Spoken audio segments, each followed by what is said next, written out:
El misterio de la oración cristiana.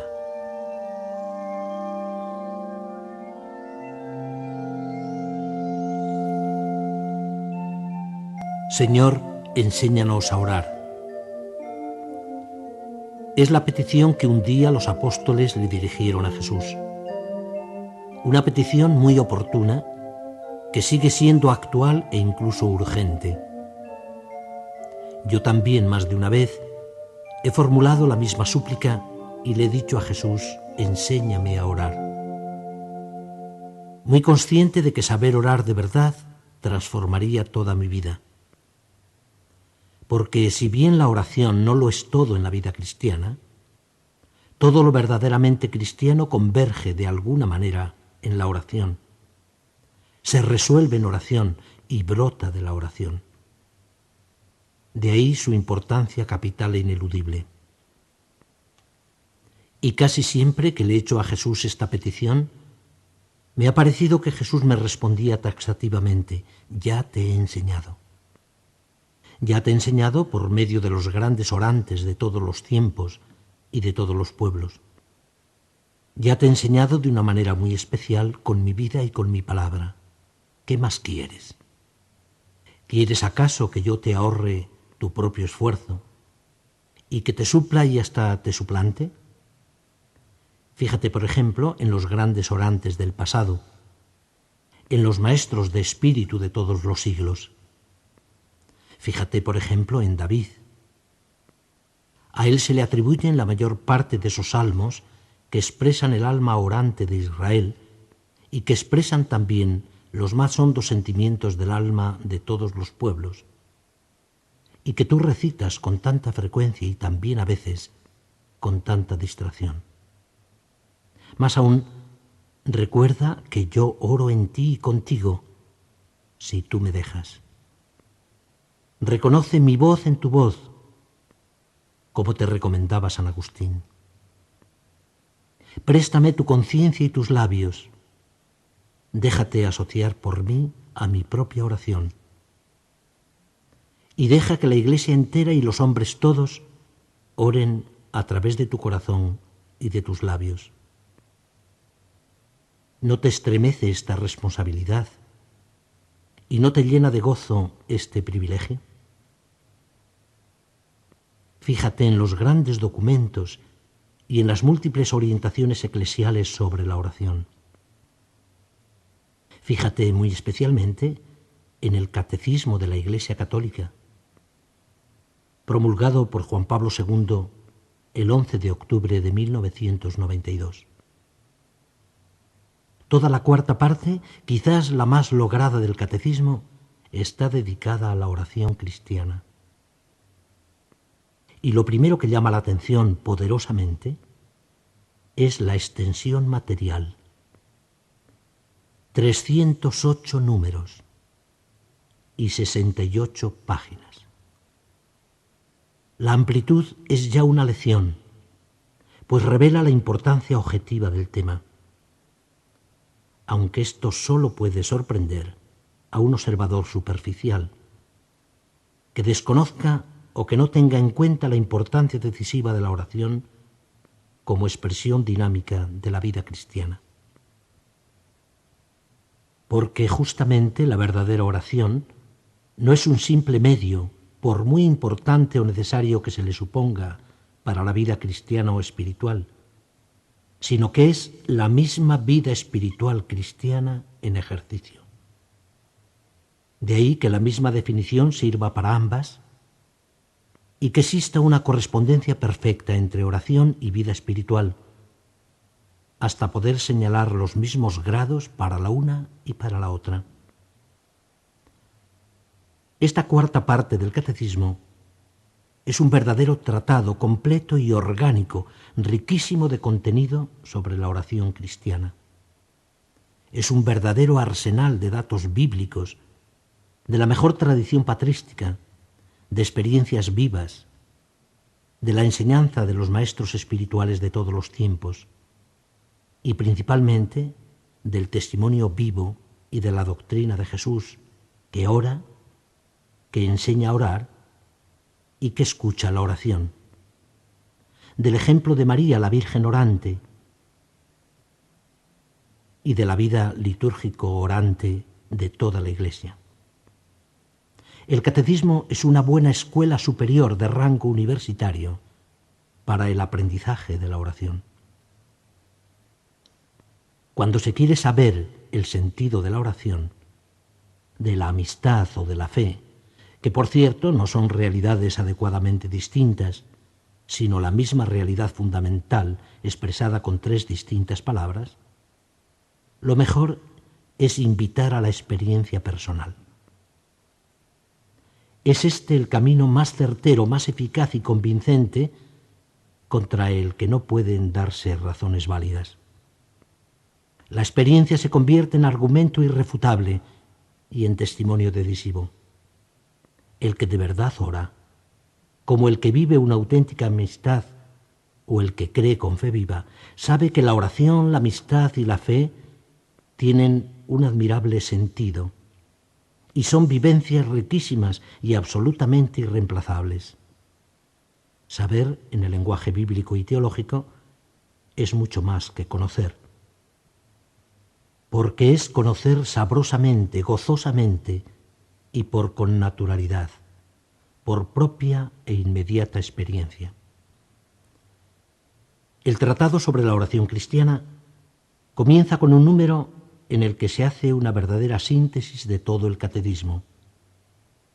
La Iglesia profesa el misterio de la fe en el símbolo de los apóstoles, parte primera, y lo celebra en la liturgia sacramental, parte segunda, para que la vida de los fieles se conforme con Cristo en el Espíritu Santo, para gloria de Dios Padre, parte tercera. Por tanto, este misterio exige que los fieles crean en Él, lo celebren y vivan de Él en una relación viviente y personal con Dios vivo y verdadero. Esta relación es la oración. Parte cuarta, número 2558. Es oportuno y aleccionador recordar siempre estas 2 afirmaciones del catecismo. Contemplando y escuchando al Hijo, los hijos aprenden a orar al Padre. Se entra en la oración como se entra en la liturgia, por la puerta estrecha de la fe.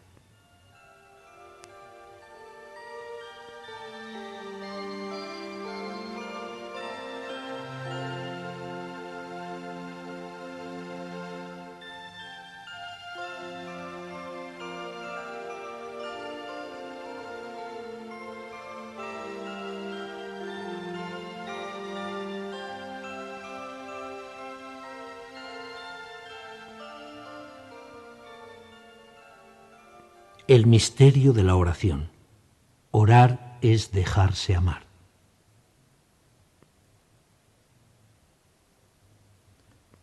La oración, en sentido cristiano, es esencialmente un misterio.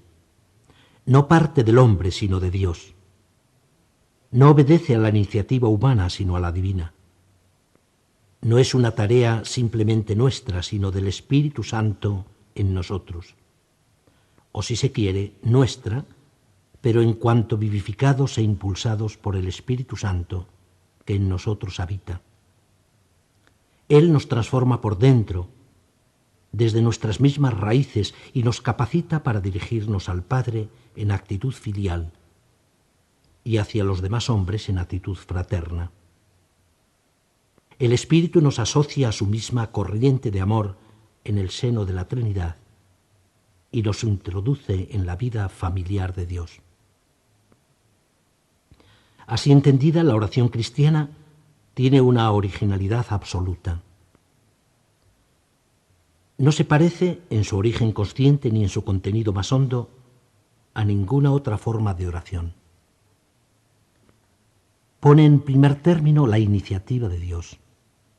Destaca por eso mismo el sentido de la gracia y de la gratuidad. No se apoya en los méritos del hombre, es puro don inmerecido que desborda la misma capacidad humana.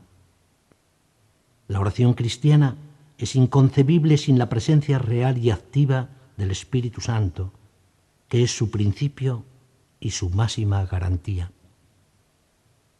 La verdadera oración no es un medio, por muy importante o necesario que se le suponga, para la vida cristiana o espiritual, sino, como hemos dicho, la misma vida espiritual o cristiana en ejercicio.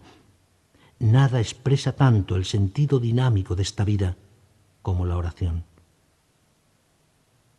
Por eso, la misma definición sirve para ambas. Orar de verdad es vivir cristianamente. En la oración convergen o de ella nacen todos los demás elementos integrantes de la llamada vida interior. Orar es dejarse amar. Es esta muy posiblemente la definición de oración más esencial y la más comprensible al mismo tiempo, la que mejor expresa el secreto último de la oración cristiana. Dejarse amar implica creer en el amor personal y gratuito, divino y humano de Dios Padre en Jesucristo. Consentir en ese amor, acogerlo activamente, ser consciente, caer en la cuenta, saberse de verdad amado. En esta definición que debemos agradecer a Gabriel Marcel, se pone especialmente de relieve la iniciativa de Dios y la absoluta gratuidad de su amor. El creyente, nos recuerda el filósofo de la existencia, de la esperanza y de la fidelidad, no ora desde luego para exigir, para cambiar o para hacer alguna cosa. Lo que sobre todo busca es la presencia. Para él, Dios no está allí como un objeto. En el misterio indescriptible en términos objetivos, descubro que Dios es, en su trascendencia misma, más íntimo que mi propia intimidad. Tú estás conmigo, yo estoy contigo. Esto me es suficiente porque tú me amas. Orar es dejarse amar. Esta definición, que como digo nos ha regalado Gabriel Marcel, el filósofo de la amistad, de la disponibilidad, coincide exactamente con la que nos ofreció Santa Teresa de Jesús como lograda síntesis de su propia experiencia. No es otra cosa oración mental, a mi parecer, sino tratar de amistad, estando muchas veces tratando a solas con quien sabemos nos ama. La oración es ejercicio de amistad, amor mutuo entre Dios Trinidad y el hombre, amor que partiendo del mismo Dios por pura iniciativa suya, transforma al hombre y le capacita para responder amando en reciprocidad. El concepto de amistad es el más apto y adecuado para definir la esencia de la oración cristiana, pero advirtiendo que en este caso la iniciativa es siempre de Dios y es enteramente gratuita, excluyendo positivamente toda idea de posible mérito por parte del hombre. La verdadera amistad es comunión recíproca, intercambio de amor y de conocimiento, diálogo y comunicación interpersonal. Implica y exige confianza mutua, sinceridad, apertura, transparencia y, sobre todo, donación de uno mismo. Dios nos ama con amor gratuito y personal, y en la oración adquirimos nueva conciencia de ello. Dios nos ama y nosotros lo sabemos, porque no basta con el hecho de ser amados, es preciso además saberlo.